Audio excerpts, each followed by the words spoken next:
안녕하세요. 정치소설입니다. 저번 시간에 중국 수능인 가오카오에 대해서 이야기해 보았습니다. 이번에는 지방 학생의 대학 졸업 후의 삶과 상하이에서의 의식주에 대해서 말해 보겠습니다. 가오카오에서 본 것처럼 중국은 사회주의 국가이지만 사람 사는 곳은 다 똑같아서 그런지 더 높은 사회층으로 진입하기 위해서는 진입장벽이 있습니다. 이 어려운 진입장벽을 뚫고 상하이의 명문대에 입학해도 지방 학생들의 어려움은 계속됩니다. 그나마 나은 것은 학비와 기숙사비는 상하이 물가에 비해서 싸다는 점입니다. 그렇게 어떻게든 학교를 졸업했다고 합시다. 대학을 졸업하고 받게 되는 평균 월급은 1만 위안 정도라고 합니다. 한국 돈으로 200만 원 정도입니다. 그런데 상하이의 물가는 비쌉니다. 부동산의 경우만 봐도 강남보다도 비싸다고 합니다. 물론 살아가려고만 하면 살 수는 있습니다. 기본적인 생활비를 싸게 할 수 있습니다. 식사비와 과일값이 싸고 주택도 공공주택이 있습니다. 하지만 조금만 좋은 것을 먹으려고 하면 한국보다 비싸고 공공주택은 말 그대로 침대 하나에 있는 열악한 집입니다. 큰 꿈을 가지고 온 지방 학생들이 명문대를 나와서 이런 집에 살려고 마음먹기는 힘들 것입니다.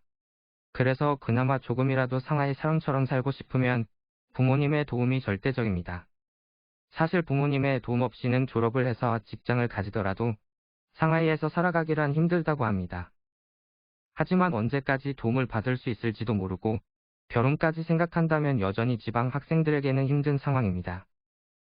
앞에서 본 것처럼 중국은 사회주의 국가이지만 빈부격차가 크고 사회적 장벽이 높습니다. 그래도 배울 만한 점은 본인이 마음만 먹으면 먹고 사는 데는 문제가 없다는 것입니다. 상하이의 전반적인 물가는 비싸지만 식사를 싸게 먹으려고 하면 싸게 먹을 수 있습니다. 식당에서 밥 한 끼를 먹어도 5,000원 내로 먹을 수 있습니다.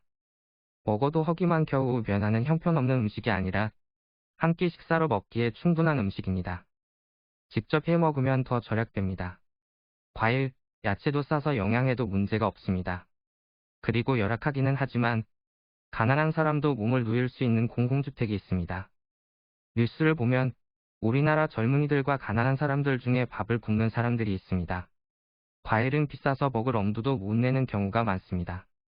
비싼 돈을 주고도 고시원이나 쪽방에서 살아갈 수밖에 없는 경우도 있습니다.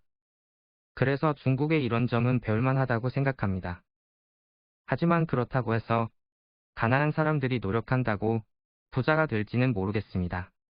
한국도 쉽지는 않지만 중국은 더 어렵지 않을까 합니다. 중국을 보면서 아무리 사상이 있어도 사람 사는 건 비슷하다는 생각을 가지게 되었다고 합니다. 각 나라의 단점을 보게 되었고 그 나라의 장점이 그 나라의 족쇄가 될 수도 있다는 것도 느꼈다고 합니다. 시청해주셔서 감사합니다. 구독과 좋아요 부탁드립니다.